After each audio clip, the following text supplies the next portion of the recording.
Good evening, everyone. Thank you so much for joining us.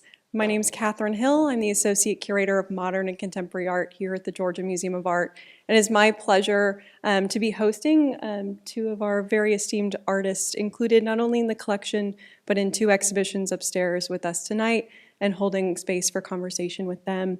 I'm ecstatic that they're able to join us, both very locally from Athens and then also traveling all the way from Chicago. So thank you both. And as we begin, I do want to extend a thank you to all of the staff members who have worked diligently over the last few months to get our fall exhibitions up and open for your enjoyment.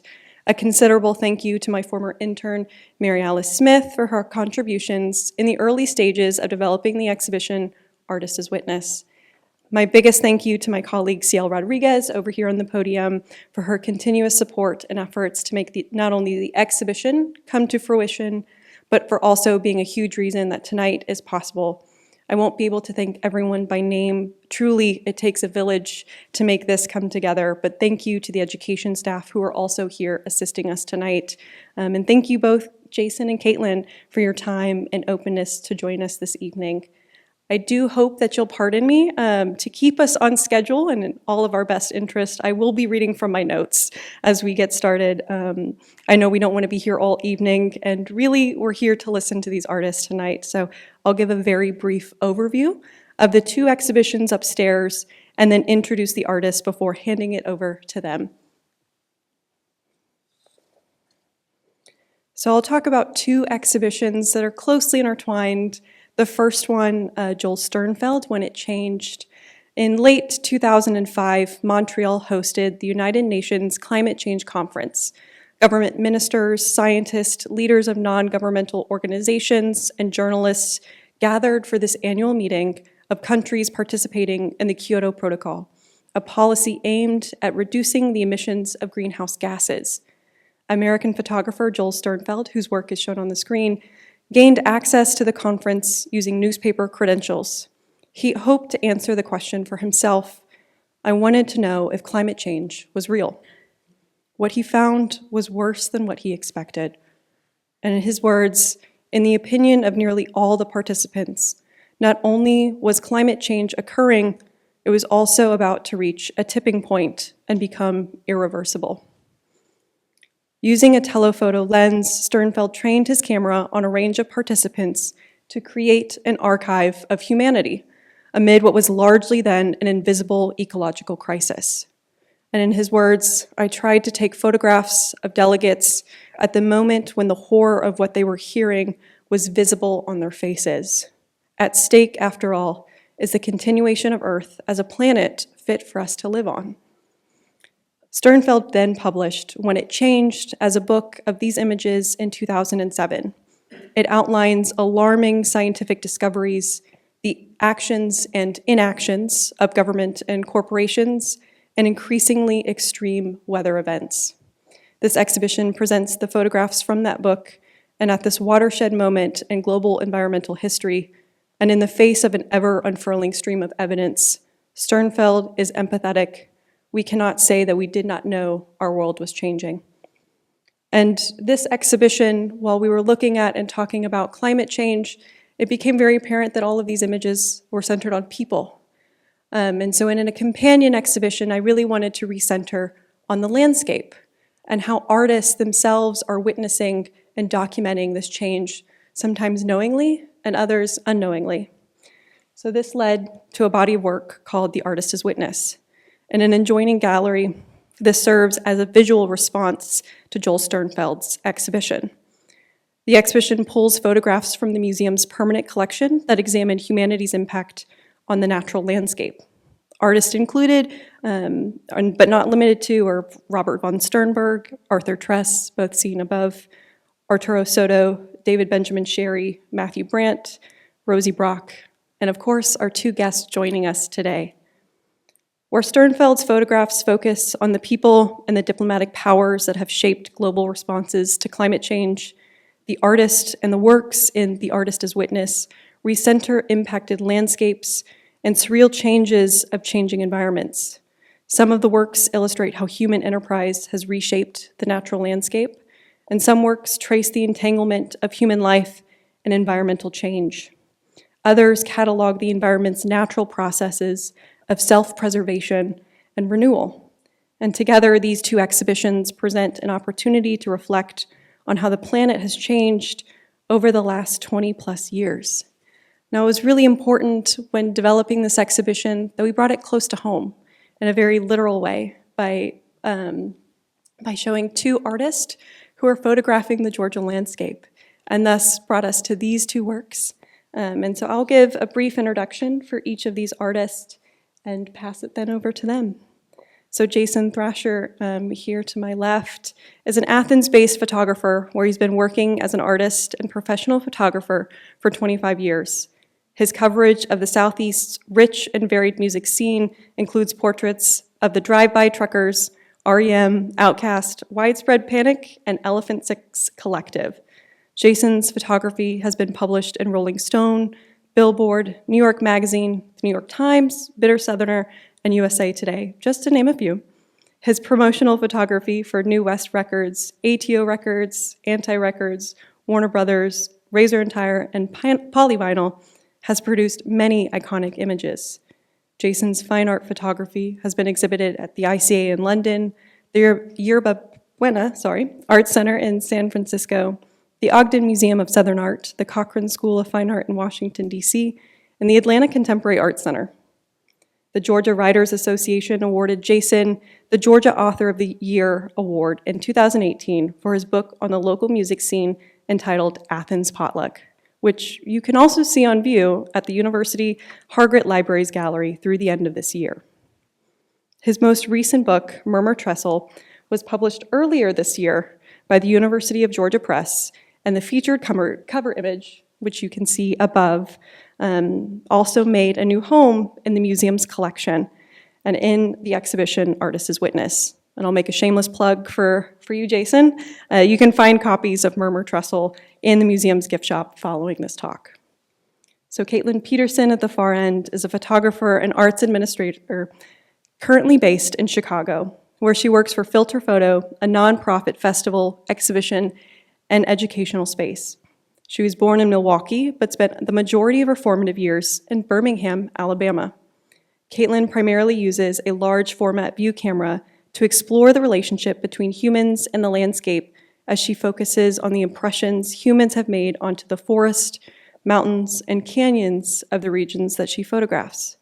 She received her BFA in photography from the Savannah College of Art and Design in the fall of 2013, and shortly after had her first solo show featuring her work, The Seven Natural Wonders of Georgia, at the Lamar Dodd Art Center in LaGrange, Georgia. Since then, she's exhibited work in numerous group exhibitions across the nation, including, but not limited to, Behind the Lens, Women Photographers on Appalachia in the South, The American South by Ain't Bad magazine, and one that might be familiar to many of our audience members tonight, Reckonings and Reconstructions, Southern Photography from the Do Good Fund, which the Georgia Museum of Art organized in 2002 and has been touring to several venues since. Caitlin's photography has been featured in several publications, including Bitter Southerner, Lens Scratch, Oxford American, Ellipsis, and Inspire Georgia, which was produced by Georgia Press. We are ecstatic to have acquired 4 of Caitlin's photographs earlier this year for our collection, 1 on view in Artist's Witness, and 3 are installed at our Maryland Overstreet Nally North Gallery in the exhibition In Dialogue on Wonder and Witnessing at Tallulah Falls. Thank you both for joining us this evening, and I want to pass it off to Jason to talk a little bit about your work. Wow, thanks, Kate. That was nice. Yeah, I'm blown away to be here with all of you and to be here in the museum and to be up here with Caitlin and with you, Kate. Thank you for putting this together, and thank you for all the work you've done to put the show together and to include us. It's kind of great to be honored by your hometown museum. Exactly. And I'm very excited. And it's also a huge honor to have my work in the show next to Joel Sternfeld, who has always been a huge influence and a photographer I met when I was a young artist in art school here at University of Georgia. And I will say he's my teacher's teacher. Mm-hmm. So that feels, kind of nice to have that connection. And And I learned recently that he and I have the same birthday, which is very cool, because up until I learned that, it was just me and Mike Tyson. So now I can add the great Joel Sternfeld to that list. And this is a photograph that is on the screen behind us. This is a Joel Sternfeld image from a project he did in 2001, I believe, or 2002 maybe, walking the High Line. It was his photographs of the High Line in New York City that helped lead to that becoming a public park and a public walkway. And his photographs were used to help make that project happen. And it was not work I was aware of until last year when we were designing the book. And I just stumbled upon a video about Joel Sternfeld and saw that he had this project, and it felt like a sister project. That it was a similar kind of, his experience on the High Line in New York is very similar to my experience photographing this train trestle here in Athens. Like he said in his, either in the book or on the video, the documentary, that he only ran into one person in that year on the train tracks in New York City. It was that separate from the landscape of the city below. And when I was out photographing the train trestle, the Murmur trestle, it was a very private and a very personal experience and a connection with the landscape. And I don't consider myself a landscape photographer. I'm a portrait photographer mostly. But time is a thing that I think about in my work. And this picture that you see behind you, the cover image, really kind of sums up my thought process of that whole project when I was doing this, which really spanned about 6 years, 2010 or 12, maybe 2012 through 16. It was really, it's funny talking about, you were saying that Joel Sternfeld in 2006 at this climate summit, they were starting to understand what was going on with the environment. I started off in college in Birmingham at UAB in 1991, and I remember taking an environmental science class and learning all of that 15 years before apparently Bill Clinton and these people. Like, I mean, I've known everything that they're talking about now and then. I saw all of that in a classroom in Alabama, of all places. So it's not like the information has not been available. But like a photograph like this for me was, I think about what will happen when we're gone. I joked with somebody earlier, it's not really it's not an environmental crisis, it's a crisis for humans. Like the environment will be okay. And an image like this, to me, was speaking to the fact that it won't be long after we're gone before the greenery and the kudzu and everything takes over, and the environment won't really care that we're not here. But yeah, so, I've done a number of projects, and this one is, like, I've got 2 books now in Athens, and they're both, I will say, like love letters to Athens, Georgia. And the Murmur Trestle project specifically is kind of like my love letter to the South, the landscape of the South, and the greenery of the South. And yeah, so. And I can see that you have a couple of India photographs behind me here, so I could talk about a little bit of India. I mean, if anybody's been following my work over the last year, you've heard me talk about India, and some people are like, "Can he just move on?" And this work is 1998 that I see the cow, and I called this my Lee Friedlander self-portrait with the holy cow. Lee Friedlander, like Sternfeld, are 2 of my favorite photographers and biggest influences. But India, for me, was a transformative experience. I met my wife, Beth, here because of this trip to India. She bought the very first photograph that I ever printed from that trip in 1998, which led to us being together and having our daughter, who is now an artist here in Athens. And India always had this really special place in my heart. And last fall, I was able to go back to India for the 25th anniversary to kind of celebrate it. But also, I felt like the photography I did in India in 1998 I've always thought it was the best work I'd ever done in my life. And so I was able to go back and go revisit the same street corner in the same neighborhood in Varanasi, India, on the Ganges, and find these guys and many other people that were there that I photographed 25 years ago. I didn't remember their names. They didn't remember me. But literally within an hour, I was taken to their shops and to their homes and found all these old friends. who are now friends for life, I feel. But like, and this is Ram Sharoop, same man, same boat on the Ganges, 25 years later. And you know, as an artist and a photographer, you know, something like this is a very special thing for me, for that to happen. And in the conversations we've had about this show and the work and time, and am I a landscape photographer? And I think about the landscape and the face is a landscape to me, and watching how people change and how these people have changed and how I've changed in that time. And every photograph from that comparison project, I also see myself and I see who I am and how I've changed in that time period. And it's a little bit like that worn down train trestle with stuff just growing all over it. So time, landscape, faces, those are the things that have always are really interesting me now. Time has become a bigger theme as you get older as a photographer and an artist, and you start to see these things happen. And now I'm having people in Athens. I did a photo shoot with a friend the other day, and she goes, well, you have a picture of me from 1996. Can we recreate that one? So things like that are starting to happen. This is a couple more from Varanasi. The black and white photograph is an example of an image that had never seen the light of day until a few years ago, when I went back and started revisiting the negatives, and went back and scanned and reworked images, remastered photographs, and made things work that had not worked in the past. The same boatman in the same boat again. Actually, I think this is a different boat, but this is, it's funny, the black and white photograph forever has been, in my mind, titled The Boatman. And I signed a print for somebody the other day, and I retitled it as The Fisherman, because I now know that they were fishing. I see it now, but they're, you know, these are two guys, Kashi at the end of the boat, and I'm forgetting his name for the first time right now, Ajay. And I had been back in Varanasi for a day or two when I walked to this side of the river, and the first person I met, I showed him the photograph, and he's like, that's Kashi.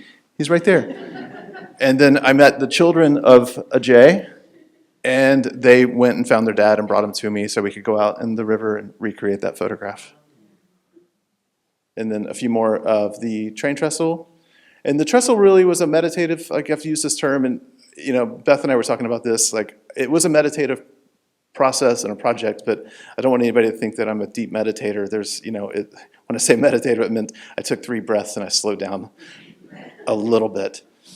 But we learned, and Beth, my wife Beth, wrote the introduction in the book, and she talks about an experience we had on our honeymoon in France at a monastery, Thich Nhat Hanh's, a Buddhist monk. We spent our honeymoon with this monk in France and learned a lot about breathing and walking meditation and the things that I wish that my life was really centered around. But it did come into my work and came back to me in places like this, where I was alone and had time to breathe and think and sit and look and feel and then take pictures.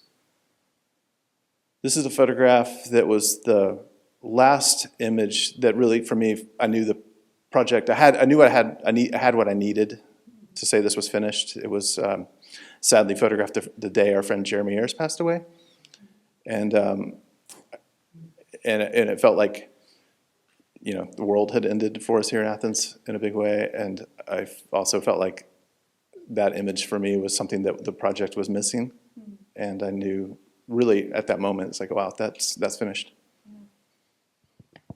It's a beautiful, beautiful image. Ciel, could you move us? I want to pivot to, thank you, Jason, for sharing all of that. I do want to give a chance for Caitlin to chat about her work, and then we'll get into a conversation between the three of us, because I know there's lots of questions to unpack this work, and even the little bit that you've kind of given us a glimpse into so far. But Caitlin, if you would. Yeah, thank you, Kate and Jason. It's an honor to be up here with you both. So yeah, like Kate mentioned, I studied at the Savannah College of Art and Design, and I took 2 kind of really influential classes, just kind of happened for me at the same time, one of which was a landscape photography class, and the other was a large format photography class. And so those just kind of overlapped in my trajectory of education and made a really big impact on me. And so this work was kind of born out of that time of both falling in love with using the large format, like a 4x5 view camera, and having the landscape class was very like research focused. And so through that class, I was introduced to this organization. It's called the Center for Land Use Interpretation. And they they're a nonprofit organization, but their focus is sort of just to study and kind of document how land is used across the country.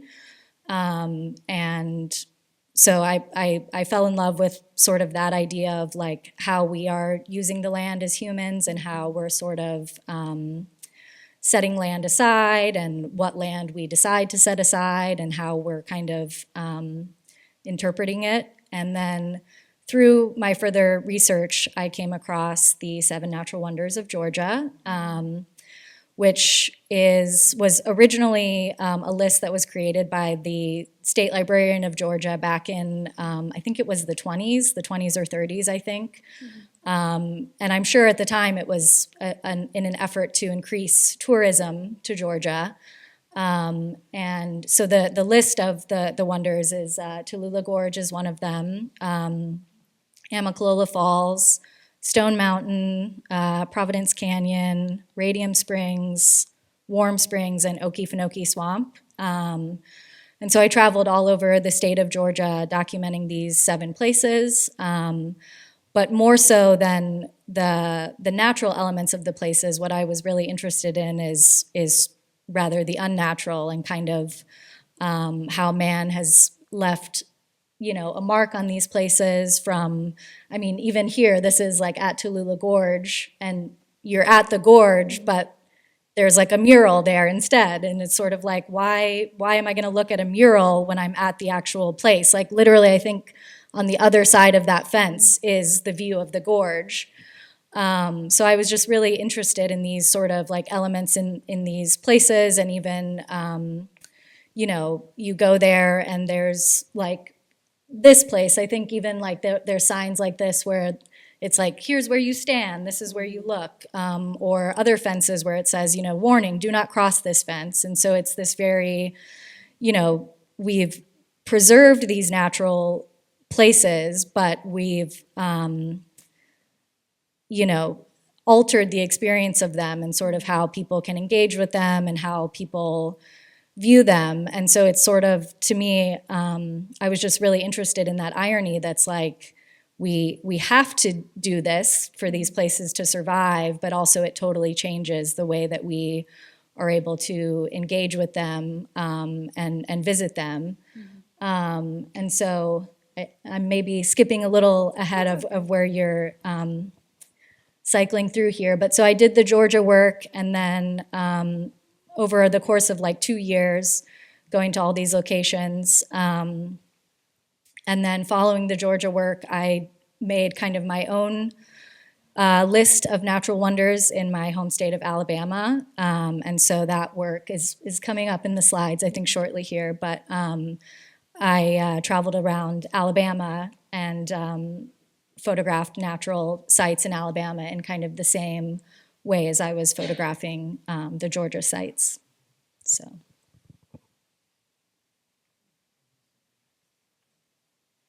Yeah. Sorry, I was more brief than Jason. Yeah, okay, that's totally okay. Y'all have very different. No, it's good. It's good.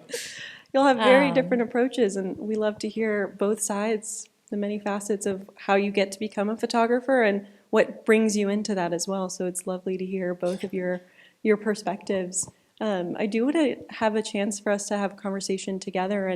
And Jason, you kind of brought out earlier with your Murmur Trestle series and even Athens Potluck as being a love note to this area. And Caitlin, I mean, photographing all over the state. I'm really interested to hear maybe how Georgia in particular has influenced your work or maybe changed how you've approached photography. I mean, I think one thing for me that was really interesting, I mean, having grown up in Alabama and then going to school in Georgia, until I came across this like list of these places, like I think I maybe knew of like one of them, like because Okefenokee Swamp is not far from Savannah, but all the rest of them, I was like, how do all of these places exist in this state? And I didn't even know about them, you know?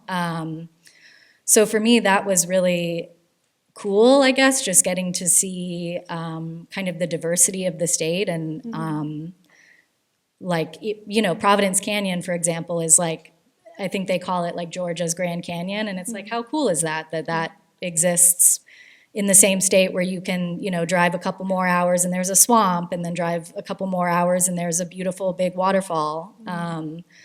So that was like cool for me, just getting to kind of see all those different environments. Yeah, I think for me, the with Murmur Trestle, it definitely relates back to REM and being from Alabama also. And that image of the South that I saw projected to the world through those guys and that music scene that happened here in the 80s. And I came here in 1994, but there was definitely an image of Athens that was mythical in my mind. And it was the Trestles and like Pulaski Street, where we now have our studio, and like Stan Mullen's warehouse, and the greenery and the landscape. And it was definitely like this mythic thing. And I'd been here for years and years and years, and photographing people and the music scene and personal projects. And when I got hired to photograph the train trestle for the city, I knew that it meant that they were going to be taking it down. And it was, you know, just kind of a lightning bolt, like, oh, wow, there's, you know, we're going to lose a lot of these things. We're losing buildings, we're losing the parking lot where the Varsity is, which is always, you know, I'm not a big fan of the Varsity, but I love that parking lot. It's beautiful. Like, and, you know, it won't be long till we don't have any of these things that were recognizable as that mythical Southern thing, you know, immediately in the city of Athens. So the train trestle for me became, you know, like, wow, it's going to go, and it's a way to capture at least one of these things thoroughly. Yeah, it's interesting that you bring that up in conversation with Caitlin's work of initially that image we showed of Joel Sternfeld, of the High Line, of that eventually becoming green space in, you know, the concrete jungle of New York City, where that's kind of carving out opportunity for people to actually experience a different environment. But in the opposite case with Caitlin, your work kind of photographing these parks that are set aside both for the protection of the environment, but in some ways it's also mediated where we're having to be protected. And that kind of dichotomy that's always at play with how do we navigate our urban spaces or our kind of more rural spaces to create both opportunity for people to spend out in the environment, but also how do we protect it so that we're not causing additional kind of infrastructure issues or exploiting the land or those sorts of things. So it's interesting to hear the two of you speak on that in different facets. I don't know, Caitlin, if you had something. Well, I was going to say, I don't actually think there's, this image is included in the slideshow here, but with the exception of, you know, one of the seven natural wonders of Georgia no longer, like it exists, but it's not there, like I think as it was in the time when it was first added to the list. And so that's Warm Springs, which used to be like people believed, you know, the warm springs had healing properties, and so people used to go there and swim in the springs. And it was, you know, like a healing center basically. And now, if you go there, they still have the former sort of like healing center that you can tour, but the only place where you can like still see the warm springs is there's this tiny little fountain just like in the middle of the center, and you can put your hand in and you know, feel the warm springs. But it was really important to me to sort of still include that in the list, even though, or in the series, even though it's not what it once was, and is certainly not really as natural in a sense as all the rest of them. But sort of in that same vein of kind of like preserving something that's no longer there, you know. I mean, I wonder, or at the center that's there, you can sort of see the like old photos of what it used to look like versus now just that sort of tiny little fountain where you can reach in and feel the springs. They should change it to the warm faucet. Yeah, right? Yeah. And then, go ahead, Jason. Well, I was just gonna, things change, and like the High Line in New York. I am glad that we have the Firefly Trail, and what it is fantastic, and what it does for the community and the people on the other side of that valley. They can now ride their bicycles into downtown. I think that's great. It does feel like we've lost something, but I'm really glad that they were able to successfully pull that off, as well as the High Line in New York, which is amazing. Yeah. So one thing that comes to mind with, Jason, you talked about being more of a photographer of people, of portraits, and Caitlin, you're more focused on the landscape, but I'm really interested to hear how you look towards collaboration in your photographs, both with the land, but then with the people that you're photographing, that, we are thinking about time a lot of times with these works, and what does it look like in 10 years for each of these individuals or these landscapes. So just how collaboration is utilized in your photography would be a really cool insight to hear.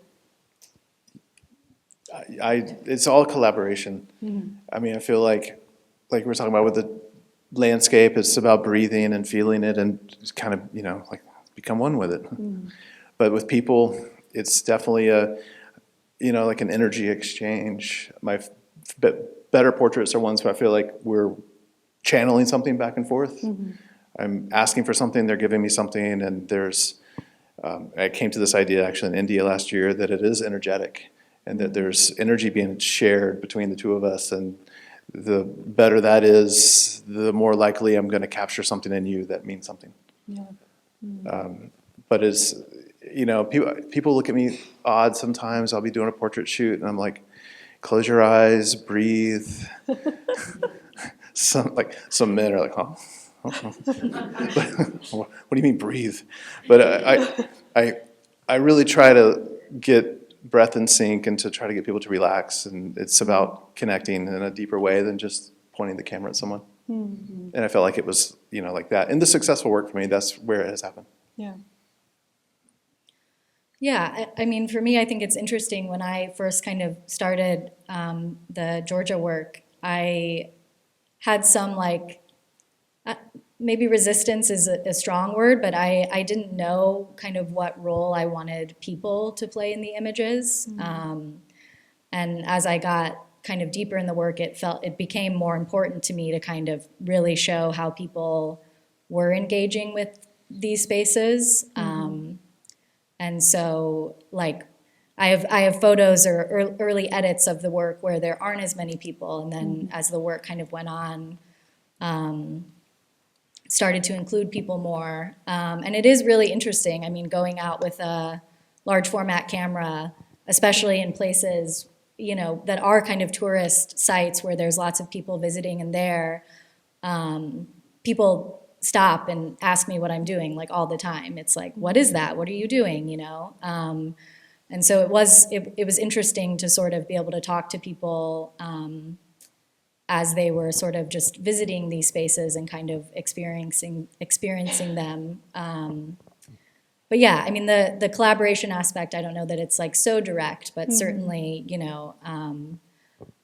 I'm sitting there with my view camera and kind of waiting for the right sort of interaction or scene to kind of happen in front of me with the people that are engaging in the space. Yeah. Well, that's a really wonderful thing to connect with, particularly the title of the exhibition, Artist as Witness. And this came about kind of as a thinking of the ways that often photographers are, they've kind of miraculously come across these perfect image shots or the perfectly compositional subject. And I really think that's a bit more nuanced. So I'd love to hear how those acts of witnessing and experiencing alongside these other viewers and people around you, how that kind of helps craft some of the visual cues in your work.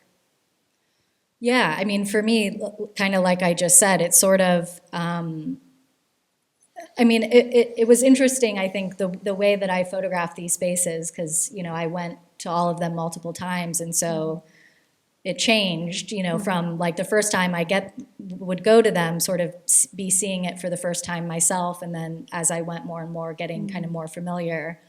But I think each time it would just be about kind of finding the, you know, the scene that I wanted to document, and then, like I said, kind of just being set up there and waiting for the moment to just sort of strike and feel right. And you know, sometimes there would be scenes where, you know, I'd wait and maybe it never happened like right how I wanted it to, or you know, maybe I would take a photo and not until I kind of processed the film would find something in it that I liked. So yeah, I mean, it was definitely a lot of kind of setting up and waiting and watching, yeah, and witnessing kind of how people were experiencing things, and maybe seeing someone like, you know, kids looking through a viewfinder, like at some of the viewpoints, or you know, just waiting for those moments to kind of present themselves. Yeah, the waiting thing there's a lot of waiting. There's a lifetime of waiting. Yeah. Something we talked about the other day was the titles. You know, there's a lot of projects, and I've done a lot of projects, and I've thought of projects or taken photographs that haven't turned into anything. But we both talked about like the lightning bolt moment of like when you got this title, or when I realized the murmur trestle was a thing, or it was a title, or when I got the title, like the idea for Athens Potluck, which again, credit to Beth, but it was like a lightning bolt moment. And, you know, I've got, you know, a handful of bodies of work over my lifetime of doing photography, but it's when that title happens. And that's like, oh, it's a thing now. And yeah, just those moments of waiting to discover and looking and feeling, and when they all connect at one time, then that's the magic. Yeah. Well, I love hearing that, and something that I'd love to think about with both of you is thinking about your work 10 years into the future. I mean, both of you are a little bit removed from each of these series, and looking back at them now, what does it feel like to see those and kind of those memories that come forward? Because even for many of the people here who are familiar with some of these locations, they have their own associations and familiarity with these spaces. So how are you reflecting, you know, roughly 10 years back on these, and where do you see that maybe in 10 years? I mean, for me, I think I'm actually, you know, you inspire me in some ways. Like, I'm really interested in going back and revisiting these places and kind of rephotographing them. And especially now that I kind of live in the Midwest, I think it would just be so interesting to me to kind of come back to the South and spend time here again and revisit these places. And even as our sort of environment and climate continues to change, seeing how that affects these places too is something that I think is definitely, you know, hopefully in my future, getting back to all of these places. Well, depending on how the environmental thing goes. Yeah, right. Definitely. And the time aspect of all of it has completely shifted gears for me in my mind and my work, and what happens after the India experience. And, you know, like I haven't thought 10 years ahead, but looking back at when I started this project 12 years ago, feels like a blink of an eye. Yeah. And now you start to realize, whoa, 54, that project is a book now, and I started it 12 years ago. 66 by the, you know. Time gets away from you some. Yeah, so, you know, something I start today might be a thing that's finished at 66. Yeah. And then I was telling you guys at lunch today, you know, this is not something I would have never thought, but oh my God, I can't not wait to go back to India in 24 more years. Yeah. And I was joking earlier, like, but what will the technology of the camera, or what will it be? Like, I'm looking at black and white photographs versus digital color photographs, versus what will our technology of telling a story be 24 years from now when I'm 78? So all of a sudden I'm very excited about that and need to take care of myself. But yeah, time has become more interesting as far as how that affects the photograph. Yeah, no, that's definitely something that if you have a chance to go upstairs to Artist's Witness, the first image included, or the earliest image included, is from 1967 of London. And so you get to see how quickly environments change even in those few years. And then there's definitely a concentration of works in the last decade, and it's interesting to see how much that changes. I'll say it's scarier than the environmental change or the self-portrait comparisons from India. I was like, oh Of my your own? God.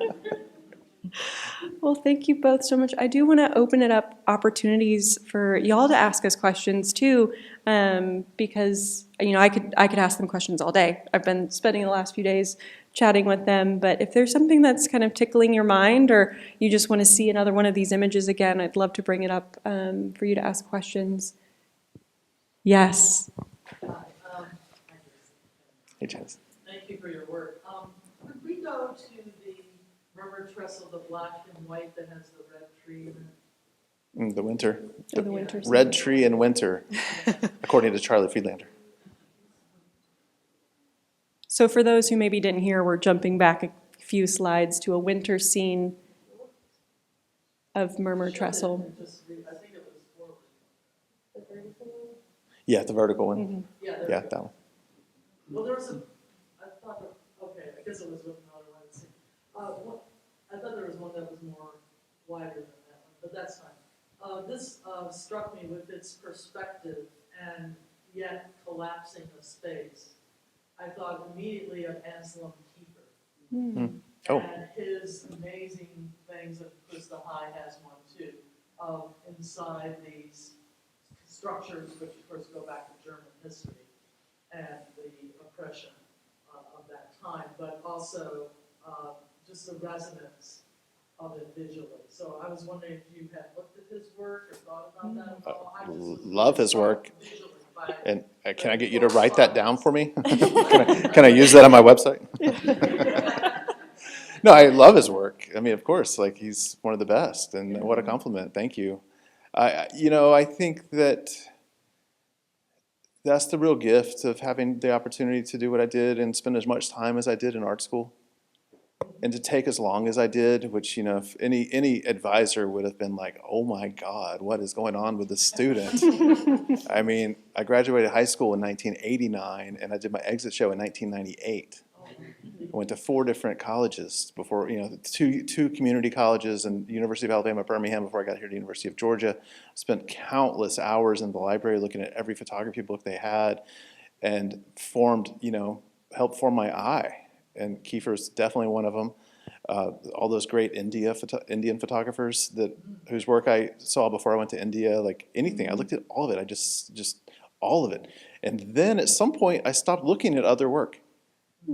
And I just, it's all part of the back catalog. Yeah. And, at one point I stopped collecting books, and I stopped really, also, made a family and went to work and had to support myself, and, you stop having time to just sit in the library all day and look at like countless photo books. But all of that time looking at all of those great photographs definitely is part of the information in everything I do. Yeah, but thank you. Please write that down in an email and send it to me. Yeah, please. Are there any other questions or comments? Love to obviously hear some compliments of their work. Criticism's okay. I wasn't going to open it up, but Yes. if you did.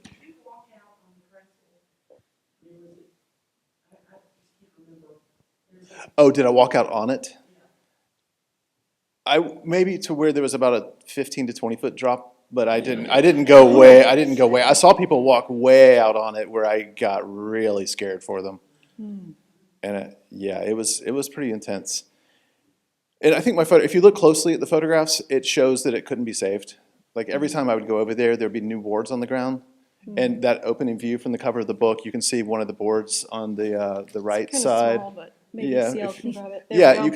You can see that it's collapsing here. There's a photograph in winter, and that board is part of the trestle still. Like I was watching it fall apart before my eyes. But yeah, at that point, I definitely was not walking out on it because I was watching it fall. And I just watched the documentary Free Solo, and if you haven't seen it, it's amazing. But I have a total fear of heights, that I was afraid of that movie. Like, so no, I did not go very far out. Yeah. Judy. Well, there's something about all trestle photos, and particularly when you just looked at the snow that we read through, there's such a buoyancy about these images.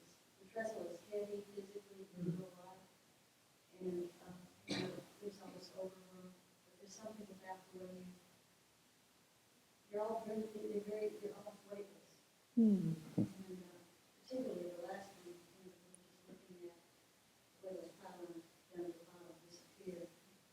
And so I think that it gives these photographs a very almost visualistic aspect of it.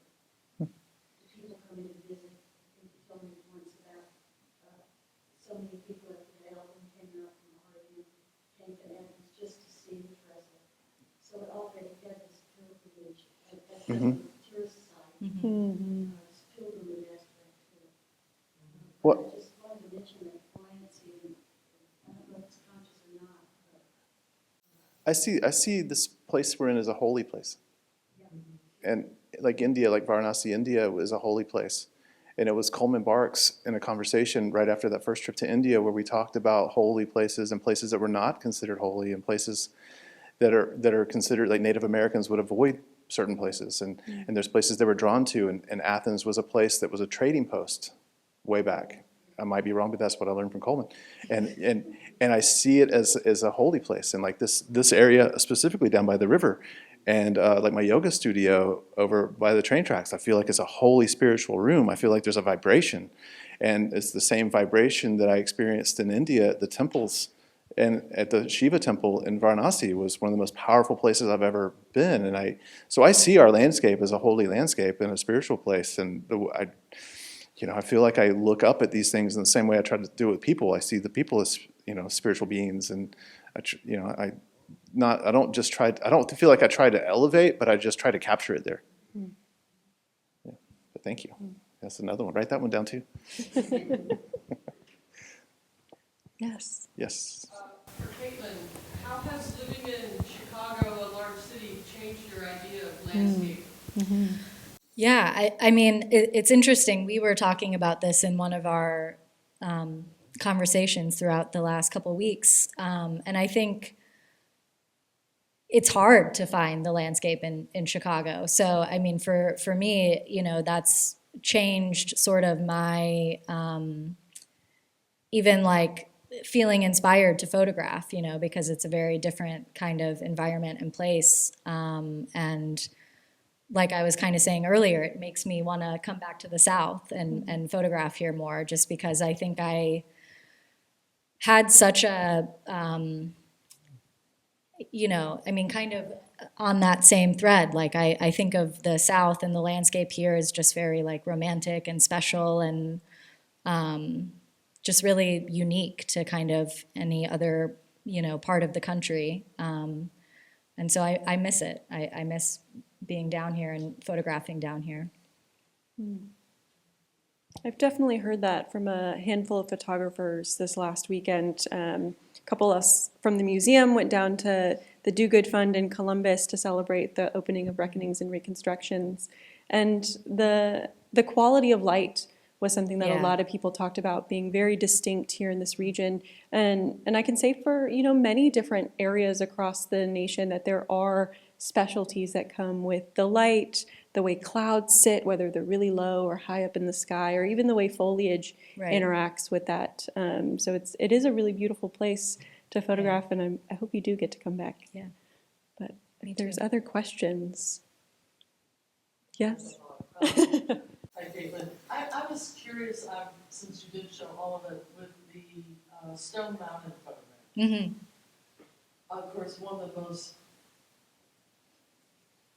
things that are most associated with Stone Mountain is, of course, Berglund's monument to the Confederacy. Did you photograph that? Is that included in your... I didn't. And I think for me, it just felt, in a way, kind of not what the work was about. Like, you know, it felt like that was such a kind of political thing to document. So I think, yeah, you know, I didn't include it for that reason, just because I think it didn't speak to kind of the ideas that I was interested in talking about, I guess.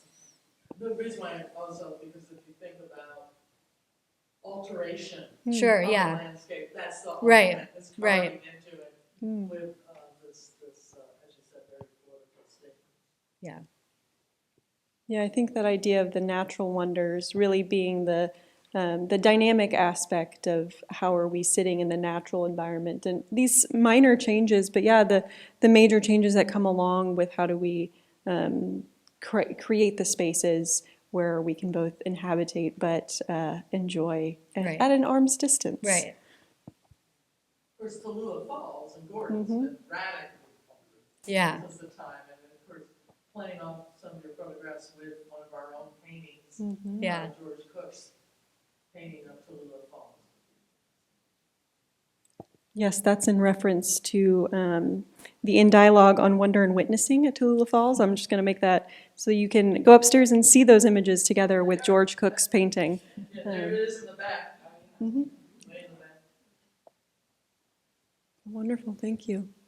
I just wanted to say, I used to work here when we built this building in '96, and the end of Stone Mountain is out there in the garden. I mean, they ran into rock and had to change. Oh, wow. Yeah. That's very cool. Learn something new every day, even working here. Yes, in the back. For Jason, I think it's really interesting to hear about your connection to the Athens music history. I myself have a lot of friends who are in bands, and I go to a lot of shows, so I think it's really cool to just, you know, reflect on that history that we have here. And I really enjoy the amount of sentimentality that you depict for this space and this place in your images, and I do believe there is like a sort of vibration that you feel when you feel so kind of connected and sort of one with the place. Nice, thank you. Yeah, it's a living history. The music scene is as good as ever. Yeah, like I'm constantly blown away. You usually kind of get, every 5 years there's like a little vibrate, like a wave of some energy and some new stuff. And Porch Fest was a blast this weekend, and we saw some great young bands. Yeah, thank you. I'm going to do one last call for questions. Well, thank you guys so much for joining us this evening.